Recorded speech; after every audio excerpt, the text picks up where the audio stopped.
webinar. As you all know, nuclear disarmament is at the core of Juan's mission and our work. President Obama made history in 2009 when he announced his vision for the peace and security of a world without nuclear weapons. Unfortunately, his administration is moving forward with plans that would maintain an excessive nuclear weapons arsenal well into the end of the 21st century at a cost of a staggering $1 trillion.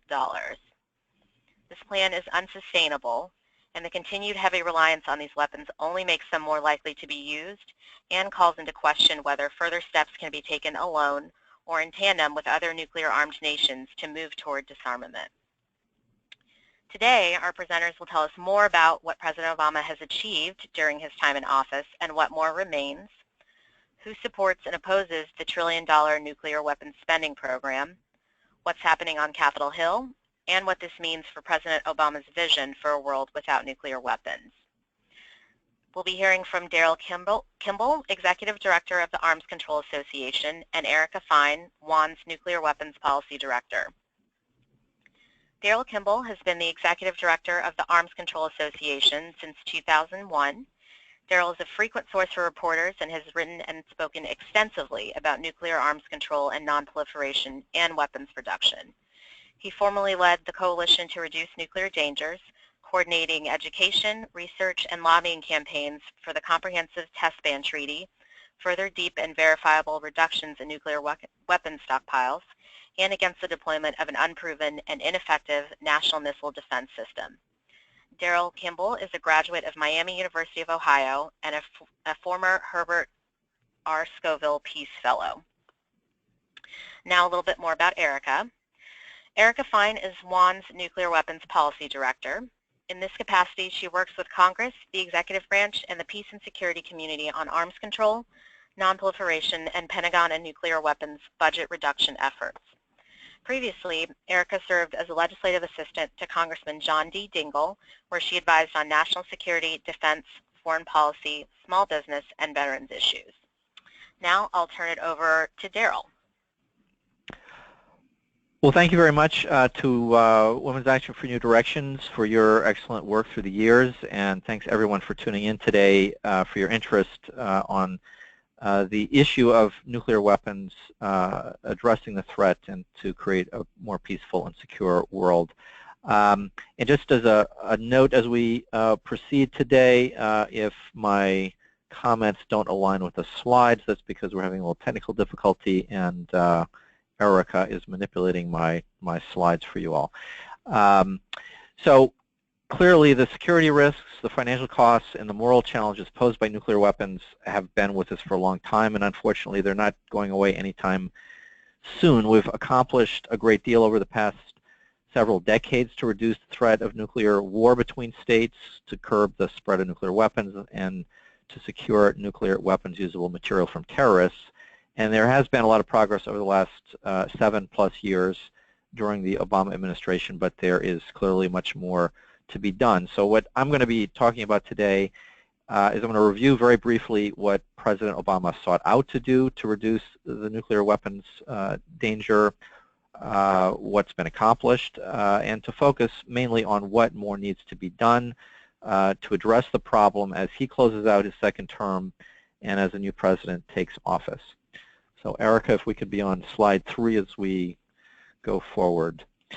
So in his first 100 days, as we all recall, President Obama refocused global attention on the issue with his stirring April 5, 2009 speech in Prague on the steps toward achieving the peace and security of a world without nuclear weapons. And among other things, he noted that the threats posed by nuclear weapons have not gone away and have changed since the end of the Cold War. And in the years that followed, he achieved a great deal with respect to preventing terrorist access to nuclear weapons usable material, concluding a long-term verifiable agreement to block Iran's pathways to the bomb. But I would assess that the impact of the President's actions and policies to reduce the role and number of the world's 15,000 nuclear weapons has been far more modest. And as he winds up his time in office, tensions with Russia are extremely high. further nuclear arms talks with Russia are on hold. There's no multilateral global forum on nuclear disarmament that has been established. The door to further nuclear testing remains open, and a new technological arms race involving all of the world's nuclear arms states is underway. So the President has, I think, a lot to look back on and be proud about having accomplished, but there's still much more that he could do to make a positive impact, but only if in his final months he's prepared to be more creative and prepared to provide some bolder leadership, and there are clearly going to be issues left over for the next president to deal with. So just a quick review, if we go to the next slide, of what the President proposed to do with the Prague agenda. This is a brief overview of some of the key policy proposals that were in the President's 2009 speech in Prague. Changing Cold War thinking, reducing the role and number of nuclear weapons, but very importantly, the President also said he would maintain a robust nuclear deterrent and modernize U.S. nuclear forces and warheads that would remain. He pledged to reduce U.S. and Russian arsenals, to deal with the threat of a nuclear-armed Iran, to pursue the denuclearization of North Korea, make progress with respect to reconsideration and ratification of the Test Ban Treaty, locking down vulnerable nuclear material, negotiating a global halt to the production of weapons-usable material, also known as fissile material, and strengthening the Nuclear Non-Proliferation Treaty. Those were some very important and bold promises. If we go to the next slide, I think the way to summarize the last several years is we've achieved 2 steps forward, but 2 steps or so back in some other areas. There was a great achievement in 2010 when the United States led the way to a consensus action plan to implement nuclear non-proliferation treaty commitments. The 2010 New Strategic Arms Treaty was negotiated with Russia, ratified, very difficult process, and then implemented in 2011. The nuclear security summits have been a significant success in reducing the threat that terrorists can acquire nuclear weapons usable material, the 2015 Iran deal, and more. But there's more to be done in several different areas. Progress on the Comprehensive Test Ban Treaty has been negligible at best. The administration did not devote the kind of effort necessary to change minds in the Senate. Russia continues to rebuff the President's proposal for further nuclear cuts following the New START treaty. There are problems now with Russia having conducted missile tests that violate a 1987 treaty, known as the Intermediate Range Nuclear Forces Treaty, that makes further reductions difficult. All of the world's, as I said, nuclear-armed countries are to varying degrees devoting vast sums of money to modernize, upgrade, and in some cases expand their arsenals. And I think very importantly, and this is one of the major issues facing the administration today and will face the next president, the problem of North Korea's nuclear and missile programs. North Korea is on the verge of having a missile-deliverable nuclear warhead with further nuclear tests and missile tests. So there is a great deal for the president still to weigh in on, and a great deal more for the next president to tackle. But we are in a very difficult place. We are on the cusp of a new global arms race that creates dangers in a number of different areas. And without more courageous leadership, we're going to be facing an even more difficult situation in the years ahead, with excessive spending on nuclear weapons and increasing dangers in various parts of the world. Just a couple thoughts on why the Obama administration was not able to make more progress in some of these areas, which is on the 6th slide, Erica. I mean, there have been some very powerful political headwinds facing the Obama administration, mainly in its second term. We, of course, saw Republicans take control of Congress in the beginning of 2012, which made it difficult to pursue ratification of the CTBT, among other things. The worsening of relations with Russia after the implementation of the New START Treaty has dampened the climate for further arms reductions. The next steps with respect to the President's Prague agenda that were not completed in the first 4 years were simply much more difficult, required willing partners. North Korea has certainly not been a willing partner with respect to finding a diplomatic solution to the standoff over their nuclear program. And of course, this is a challenge for all of us. Public awareness and pressure for action has been relatively low, especially as other crises, foreign policy crises, have dominated the agenda and demanded attention, not the least of which was the debate over the Iran nuclear deal. So I think, you know, these systemic political problems are important to bear in mind as we try to look forward to make progress in the months and years ahead. So if we could go to the next slide, Erica, slide number 7. The global nuclear warhead inventories of the world point to what is perhaps the most important single factor in making progress and moving forward, which is to try to get the United States and Russia back on track to reduce their nuclear stockpiles, which are still by far the world's largest. The U.S. and Russia have about 90% of the world's 15,000 nuclear weapons. Not all of these weapons are deployed. A little less than 2,000 strategic nuclear weapons are deployed by the United States and by Russia. That is still a massive number, but it is clearly far ahead of some of these other countries, and because it is so much larger than these other countries' arsenals, they have resisted exercising nuclear restraint until the United States and Russia cut their stockpiles still more. So one of the important tasks for not so much President Obama, but for his successor to pursue is further nuclear arms reduction talks with Russia. So far, Russia has rebuffed, as I said, the U.S. offer for a further 1/3 cut in U.S. and Russian stockpiles.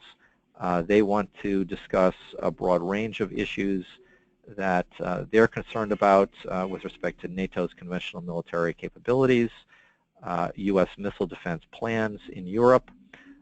All these things can and should be on the table. The key is to get these talks started once again. But right now, there are no active discussions between the U.S. and Russia. Now, why is it even possible, given the problems with Russia? Why am I even talking about the possibility for progress? If we go to the 8th slide, this is a reminder that currently, despite the challenges that Russia poses for the United States and our allies today, the United States has determined that we can maintain a strong and credible strategic deterrent while safely pursuing up to a 1/3 reduction in deployed nuclear weapons from the New START Treaty levels. So that's basically a reduction from the 1,500 to 1,800 range to just above 1,000 nuclear weapons. So the United States could do that today, unilaterally, but the current policy is to seek negotiated cuts with Russia in parallel. That is the context in which the next U.S. president will take on this challenge. The other thing we got to remember is that why does this matter? Why is this something for the United States public and policymakers to be concerned about? And if we go to the 9th slide, this is just a sketch of what would happen today if the United States used just a portion of our deployed nuclear forces. Less than 1,000 warheads, if they struck Russia, would kill tens of millions of people in the short term and many more in the long term. And Russia has similar capabilities, and we have to remember that hundreds of U.S. and Russian nuclear weapons are still postured for launch under attack. That is, they're ready to be fired within minutes of a launch order from the commander-in-chief to hit back with a devastating nuclear strike. So under these circumstances, you know, in my view, and I think in the view of most ordinary folks, it would make little sense for either side, either the United States or Russia, to pursue a multi-decade nuclear weapons spending binge that promises to perpetuate excessive force levels and Cold War era fighting capabilities for generations to come, and yet that is what both countries are in the process of doing. So if we go to the 10th slide, Erica, this is a sketch of what was mentioned at the beginning of the webinar. This is the current U.S. nuclear weapons modernization plan. To recapitalize, as it is termed, each leg of the nuclear deterrent, $62 billion to acquire a new fleet of, or refurbished fleet of land-based intercontinental ballistic missiles. $20 to $30 billion for a new nuclear-capable air-launched cruise missile, about 1,000 of them. About $100 billion to acquire a new nuclear-capable B-21 strategic bomber, $140 billion for 12 new strategic subs that can fire over almost 200 ballistic missiles armed with nuclear weapons. And then there's another $100 billion that would have to be spent over the next 10 years. These are all 10-year figures to maintain the existing warheads that these weapons would carry. So the total cost estimate from the Congressional Budget Office for the nuclear-related upgrades, including upgrades to nuclear command and control systems, is about $350 billion, and that is likely to rise. If we go to the 11th slides, this may be a little hard to read the details, but what you see here is the Department of Defense's own calculation. This is from January 2016 of the historic costs for various elements of the nuclear weapons enterprise. And you'll see the peak in the middle. That is the peak spending from the early and mid-1980s. And then in the box on the right, you will see rising costs once again. This is in the 2020s. The Pentagon is projecting a similar and extended rise in spending over this period. And this is such massive spending, this kind of all of the above approach, if we go to the 12th slide, Erica, that even the Pentagon is worried that they can't sustain this. And one reason that they're worried is that if they are spending between 2021 and 2035 about $18 billion a year, as they're projecting, they're going to have an enormous problem paying for the conventional military force modernization projects that they are hoping to pursue. So the Pentagon is worried about a guns versus guns situation, and of course, for all the rest of us, I think we also have to worry about the guns versus butter trade-offs.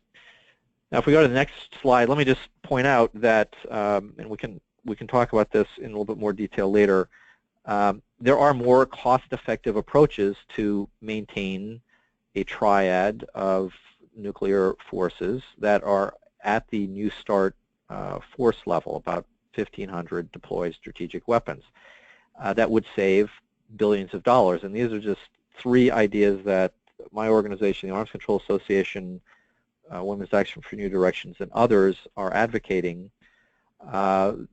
If the current administration, the next administration, were to downsize and refurbish the existing land-based missile force moving it down to about 300 missiles. That would save about $10 billion over the next decade. There are options for reducing the size of the submarine fleet that carries nuclear warheads. That would save up to about $20 billion over the next decade. And most importantly is the possibility to cancel outright the proposed new air-launched nuclear-armed cruise missile, which would save about $20 to $30 billion over the next 10 to 15 years or so. And we can come back to the nuclear-armed cruise missile and why it's a problem. I think Erica might be covering some of this. So if we could skip ahead, Erica, to slide number 15, that would be great. Now, as I said, President Obama has just a few months left in his term, but he still has some opportunities to make an impact. The most important of which, I think, is going to be coming up this month when he travels to Japan for the Group of 7 Industrial Countries Summit. And he is very seriously and actively contemplating a side trip to either Hiroshima or Nagasaki, the sites of the first atomic bombings. And that is an opportunity, I think, the Women's Action for New Directions and many others think, that could allow him to acknowledge the terrible experience of those who were victims and the survivors of those bombings, and to recognize the contributions of the Habakasha, as they're called, to make sure that nuclear weapons are never used again, and to map out ways in which the United States and other countries can move closer to a world free of nuclear weapons. In other words, he could use this opportunity, historic opportunity, the first American president to visit Hiroshima or Nagasaki, to map out the next steps of the Prague agenda. And as he said 7 years ago in Prague, as the only nuclear power to have used nuclear weapons, the United States has a moral responsibility to act. And as I've discussed just in the last few minutes, there are, and this is slide 16, Erica, there are a number of key challenges that he could speak to. There are a number of initiatives he could announce in Hiroshima or in the months after that would move this agenda forward. Engaging in diplomacy to curb North Korea's nuclear and missile pursuits. Finding ways to reduce the risk of hair trigger alert and dangerous incidents involving U.S. and NATO and Russian forces. Preparing the way for reconsideration of the Test Ban Treaty, perhaps in the Hillary Clinton administration and with a new Senate.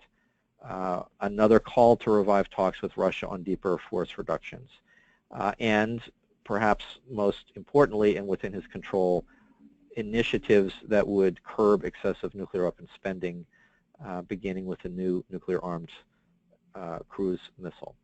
So if we could end up on slide 17, Erica. Let me stop there and turn it over to Erica, and I look forward to the questions that you all might have about some of the issues that I raised and maybe some of the ones that I did not. And I hope this has been a helpful overview. Thanks. Well, thank you so much, Daryl. That was extremely helpful. We are so pleased to have you on today, and I'm going to narrow the scope a little bit of, to talk about basically what's happening in Congress and how the issue is playing overall, what may happen this year, what has already happened, and how the audience can play a role in taking action to encourage the president to go to Hiroshima and to take steps to move toward his vision of a nuclear weapons-free world.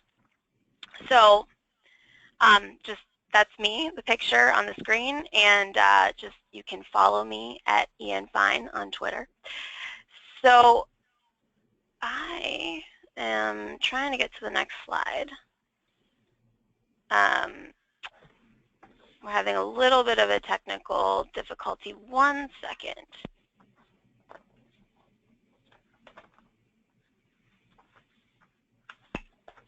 All right, and we're back. So for the most part, over the last 7 years, Congress has been on board with the administration's nuclear weapons modernization program. There have been no major cuts at the National Nuclear Security Administration, which develops the actual warheads that are used on the delivery systems. There have been, basically minor reductions at the Department of Defense, but that is also true across the board because of the spending caps that were put in place under the Budget Control Act a few years ago. And some of the weapon systems have proceeded apace, and some have grown faster than expected. The request for nuclear weapons modernization in the Department of Energy and Department of Defense budget this year, just for the upgrades and recapitalization, is approximately $6 billion. And total spending, and that's on the current arsenal that we have and plus the upgrades, is expected to be around $26 billion this year. To put that in perspective, right now the Obama administration has asked for $1.9 billion to fund the Zika virus for response preparedness, and Congress cannot agree to fund that. We're talking about, kind of a drop in the bucket versus a program that year after year goes by without much debate. And finally, Daryl did talk about the nuclear cruise missile. It is one of the weapons that has seen fluctuations in funding over the past few years. In the fiscal year 2015 budget, the request was slowed, and that is partly because of the smaller than expected amount of money in the Pentagon's budget. And then funding was accelerated pretty significantly last year, and it's on track this year to receive $220 million for the warhead, which is the W80-4, and $95 million for the missile that would launch the warhead. And so despite this, I do want to mention that there are some congressional champions that have spoken up, and I think it's really important to highlight them because we certainly don't want to forget about our friends, and also I don't want to leave the audience with the impression that Congress, that there is no dissent in Congress. So I've shown Senator Dianne Feinstein on the screen. She is one of the chief critics of the all-of-the-above approach, and as the ranking Democrat on the Senate Energy and Water Committee, she has long pointed out the unrestrained amounts of money that are spent at the National Nuclear Security Administration, while also pointing out that nuclear nonproliferation funding, that's funding to prevent nuclear terrorism, continues to get cut year after year. She says that, she asks, where does it end? How much is enough? And she says, outside of MOX, which is, a boondoggle of a program,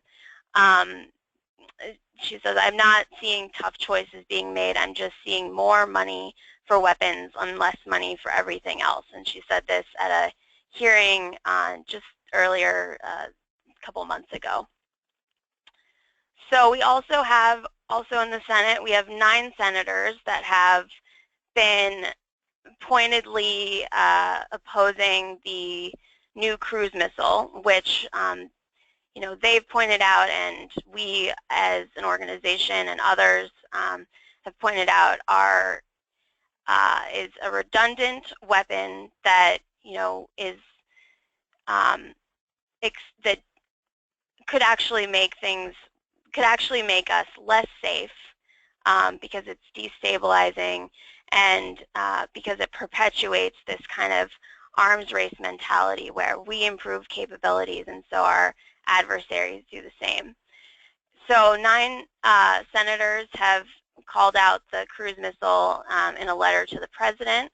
They include Senator Ed Markey from Massachusetts, who's featured on the right, as well as Senator Feinstein, Jeff Merkley from Oregon, presidential candidate Bernie Sanders, Patrick Leahy from Vermont, Al Franken from Minnesota, Ron Wyden from Oregon, and Barbara Boxer, also from California. And you can find the link to the letter on Senator Markey's website. So over in the House, we have quite a few champions as well. And two of our friends are Congressman Mike Quigley from Illinois and Congressman Earl Blumenauer from Oregon. They actually just co-sponsored a briefing that WAND and the Union of Concerned Scientists helped to host. And Daryl's employee, Kingston Reef, was one of the speakers. And in any case, so Congressman Quigley and Blumenauer both have been longtime critics of the nuclear weapons spending plans, and they both point out the trade-offs that we're making, that spending on outdated nuclear weapons are trade-offs with other priorities that keep Americans safe. And I particularly like Congressman Blumenauer's way of phrasing things. He says that our nuclear weapons policy is on autopilot. And I just don't think that there's really a better way to put it. And then we also have Congressman John Garamendi, also from California, who is on the House Armed Services Committee and uses every opportunity that he can on the committee to ask questions about the Obama administration's approach, and also has attempted to pass various pieces of legislation and amendments to scale back plans. And actually, I would be remiss if I didn't mention that the folks that you saw earlier, Ed Markey and Earl Blumenauer, are co-sponsors of the Smarter Approach to Nuclear Expenditures Act, which does some of the same things that that was on Daryl's slide about scaling back plans and saving money, saving billions of dollars over the next decade. So some of the things that have happened this year already is that we've seen the energy and water bill, and I didn't mention this earlier, but energy and water funds the National Nuclear Security Administration, and it and the Department of Defense, the nuclear weapons portion of the portion of spending that occurs in the Department of Defense is funded out of the Defense Appropriations Bill. So both the House and the Senate have released their versions of the Energy and Water Appropriations Acts. In the Senate, one of the most interesting legislative measures I think that we've seen was a requirement that for a report on the new cruise missile, which essentially seeks to better understand what's driving the development of this weapon. It funds it at the request level, but it does raise questions about the cruise missile, and that's actually the long-range standoff weapon, or LRSO, which is what's on the screen. A couple other things that were good in the Senate bill, the administration has requested a very small extra amount of money this year from, in comparison to previous years, to fund dismantlement of nuclear weapons. That's nuclear weapons that are basically sitting and waiting to be retired. and it's a good governance issue because these weapons are basically just waiting, and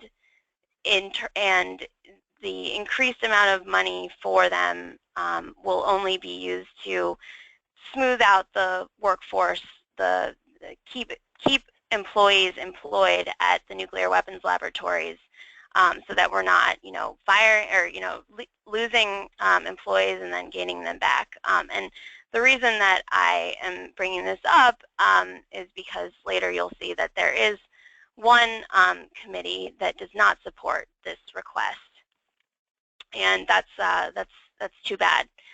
There are also questions about why the non-proliferation budget has been cut, although the Senate bill did fund it at the level that the administration requested, and also the MOX fuel facility at the Savannah River site was funded at the administration's request level in the Senate.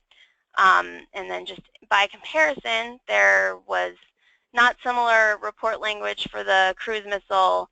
The dismantlement request was supported, and the committee added $70 million to continue construction of the MOX facility, whereas the Senate leaves that unanswered as to whether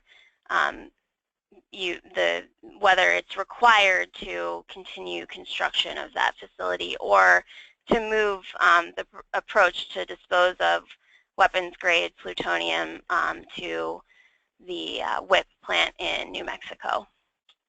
And then the House also just took up the NDAA, the National Defense Authorization Act, in the committee. It has not taken it up on the floor yet. This bill is pretty problematic. Unfortunately, it increases funding for nuclear weapons by $317 million above the President's budget request.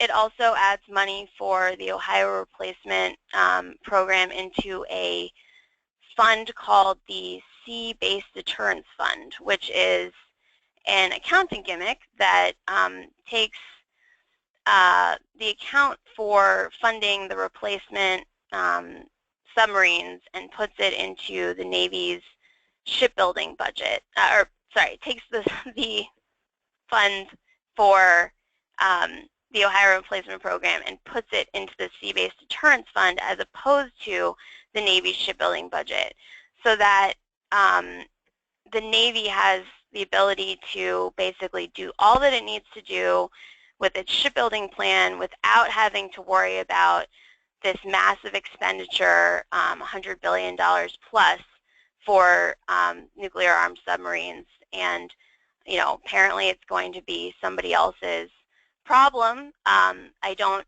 think anybody fully knows where that money would come from, and this is what's happening in the authorization side of the Congress, and it's an open question as to whether the appropriators will put money into this account, which is where the real money is. And then really quickly, I'll just say that the bill also increases funding for MOX by $70 million following suit with the Energy and Water appropriators. It limits funding for nuclear weapons dismantlement and reduces the amount that the administration requested by $14 million. So, I'm hopeful, and I think Wand and others are hopeful that that this bad provision doesn't end up becoming law. And last year, Senator Feinstein did go down to the Senate floor and objected to a very similar maneuver. And hopefully, if push comes to shove, that will happen again. Two good things. Congresswoman Sanchez was able to add $20 million back in for research and development for non-proliferation programs, and so that money hopefully will stay in the bill. And then Congressman Larson, who is on the bottom right corner of the screen, was able to add a provision that would prevent any of the bill's funding from being used to develop a mobile intercontinental ballistic missile. And then I also wanted to mention that there are a few things that were rejected, and it kind of just shows the very, well, at least one of the amendments shows the very partisan and contentious nature of this debate, because some of these amendments probably 5-10 years ago would have been seen as completely uncontentious. But Congressman Aguilar from California has had offered an amendment to expand a study that's already been taken by the Congressional Budget Office, which has reported on 10-year cost estimates for our nuclear weapons program and expanded out to 30 years. As everybody knows, there is an estimate, from independent estimates that have already been mentioned about the cost of our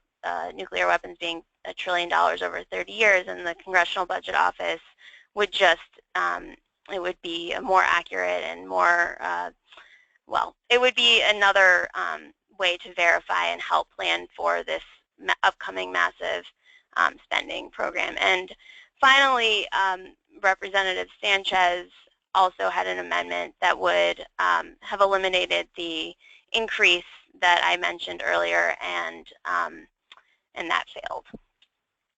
And then we have this is the short-term outlook for floor consideration of this legislation.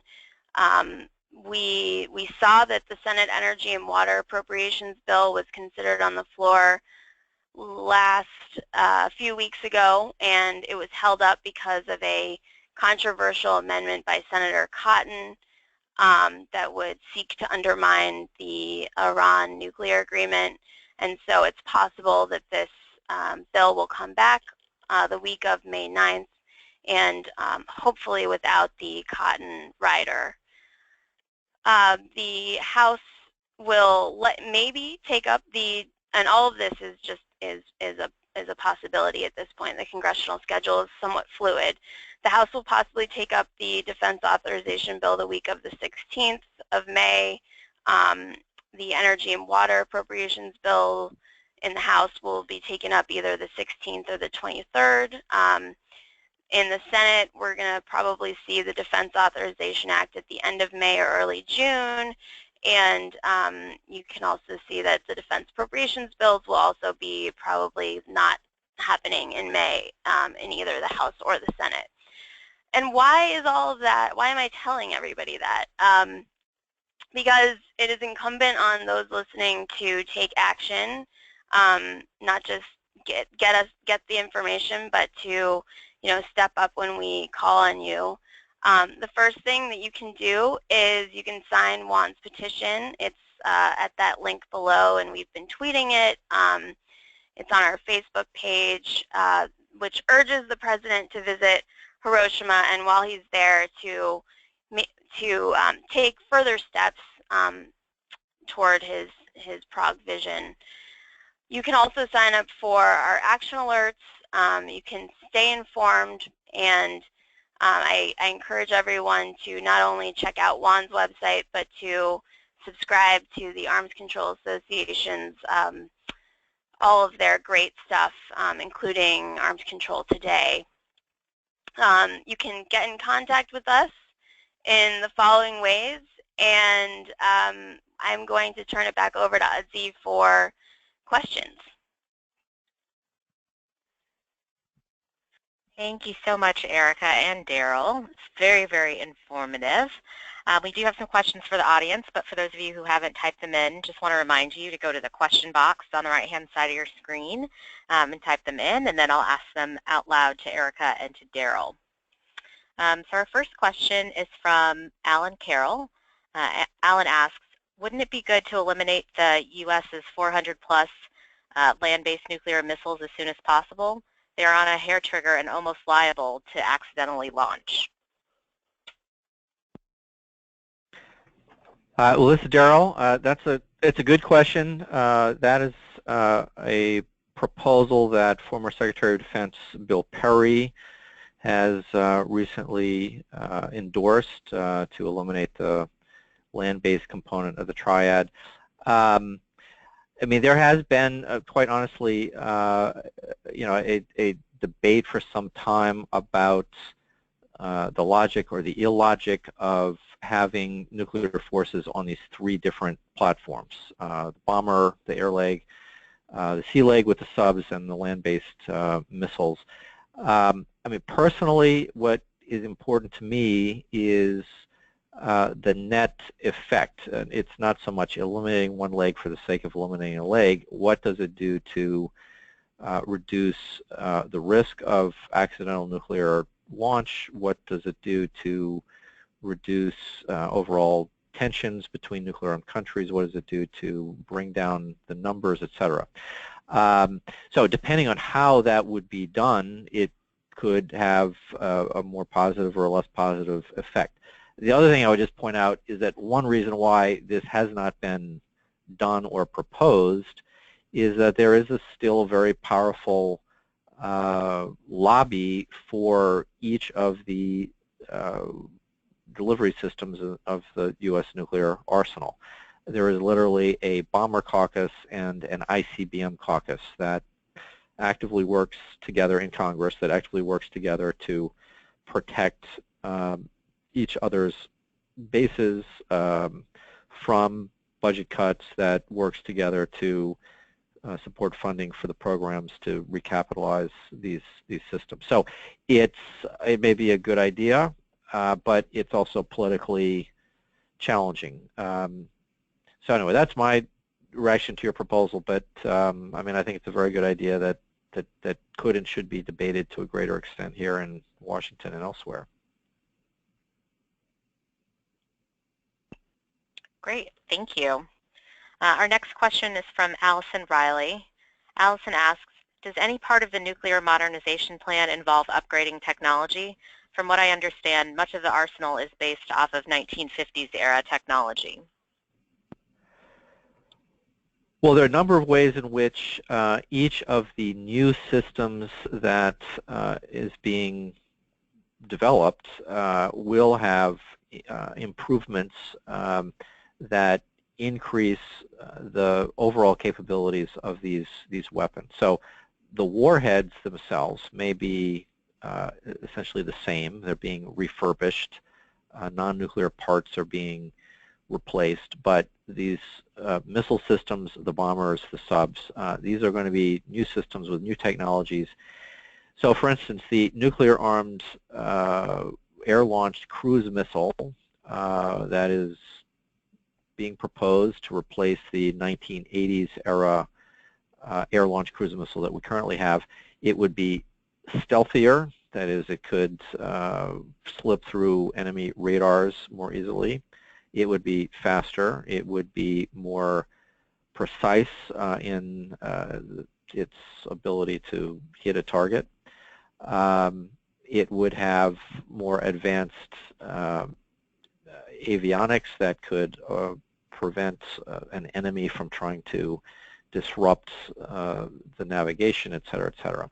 So overall, this would be a more capable system. It would have some military characteristics that would be more worrisome from the perspective of China or Russia, and it would lead them to seek countermeasures in their defenses, or it would encourage them to seek similar capabilities in their own nuclear-armed cruise missiles. So this is why this new generation of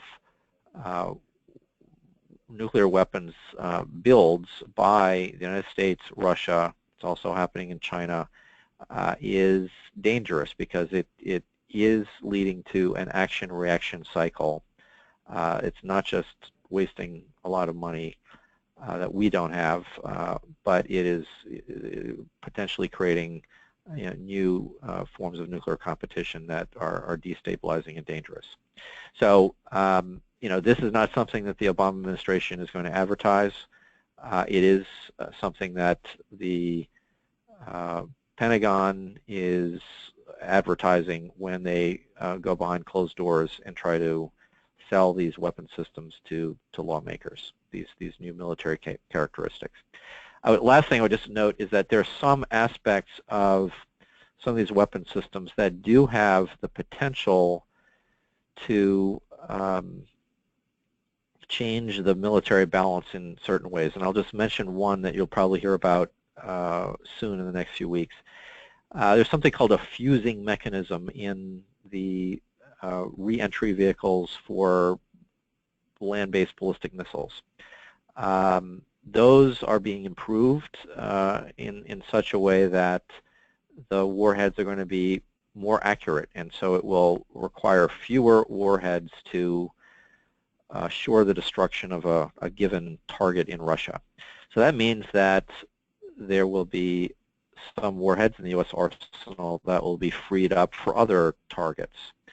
In other words, we won't have to be using 3 warheads to kill one target. We could probably just use one. That will be worrisome to the Russians and the Chinese, and that may make them much less willing to pursue deeper nuclear reductions with the United States in the future. So there are many aspects to this that are worrisome, and we really haven't begun to scratch the surface in this webinar, let alone the public discussion. Thank you. Our next question from Barry Ladendorf. Barry asks, why is the Comprehensive Test Ban Treaty so difficult to pursue and get passed? Well, that's a question that I take to heart. I've been working on that subject for about 25 years. This truly has been the longest sought and hardest fought arms control agreement. The idea goes back to the 1950s, and the idea is to ban the bang so that it is more difficult for countries with nuclear weapons to develop entirely new types of nuclear warheads that have new and more deadly military characteristics. By banning the bang, you also make it more difficult for countries like North Korea, if we could get them to ban the bang, to develop nuclear warheads that can be delivered, for instance, on ballistic missiles, new types of warheads. You need to proof test these weapons in order to be assured that they actually work on these sophisticated systems. We are at the point where 20 years after the negotiation of the Comprehensive Nuclear Test Ban Treaty back in 1996, we have near universal support for the treaty. There are 183 countries that have signed, but there are 8 that have not yet ratified, that are required to ratify in order for the treaty to formally enter into force. The United States and China are on that list. There are some other hard cases, you might call them: Iran, Egypt, Israel, North Korea, India, Pakistan. Until those countries ratify, the treaty won't formally enter into force.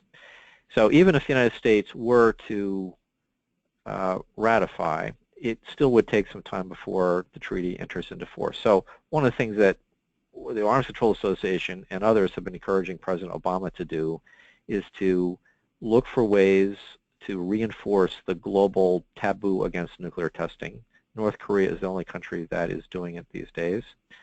And to begin the process of presenting information to senators, Republicans, Democrats about why the United States does not need nuclear testing, why this is in the United States' national security interest. The administration has been very tepid in its outreach efforts. That might be somewhat understandable given the way the Senate is behaving these days, but they still need to do more. And there are things that can be done at the UN Security Council to reinforce the global taboo against testing. It's difficult, I would say, in short, because of the partisanship on Capitol Hill, the lack of a conversation about the CTBT, but I think this is an issue that may come back in 2017, 2018, if this crazy election season of ours turns out in certain ways that might make CTBT ratification possible. Great, thank you. I think we have time for just one more question. So as non-experts on nuclear weapons and the delivery systems, what are some of the things that we can do to advocate for moving President Obama's vision forward? Well, that's a good question. I mean, I think Erica touched upon some of the things. I would say that there are 4 or 5 things that we need to be doing in order to set the stage for progress in the next year, 2, 3, 4 years. One is, I think we all need to be asking the question of our legislators why we are planning to spend such exorbitant amounts of money that we don't have to maintain a nuclear force that exceeds what even the Defense Department says is required to deter nuclear threats. And as I was pointing out in my presentation, the Pentagon itself believes that we've got 1/3 more nuclear weapons than we need to deter nuclear-armed Russia, China, North Korea, whomever. So that's a question I think we need to keep asking. Another question that we need to be asking, or another thing we need to be demanding, is that the next president, whoever he or she may be, gets back to the negotiating table with Russia to work out a deal. And in this respect, Donald Trump may have a positive thing to say about the subject, working out a deal with Russia to reduce the excessive stockpiles that both countries have. I think the third thing that's very important is that we've got to remember that the issue of nuclear weapons has taken a backseat to other major domestic and foreign policy concerns.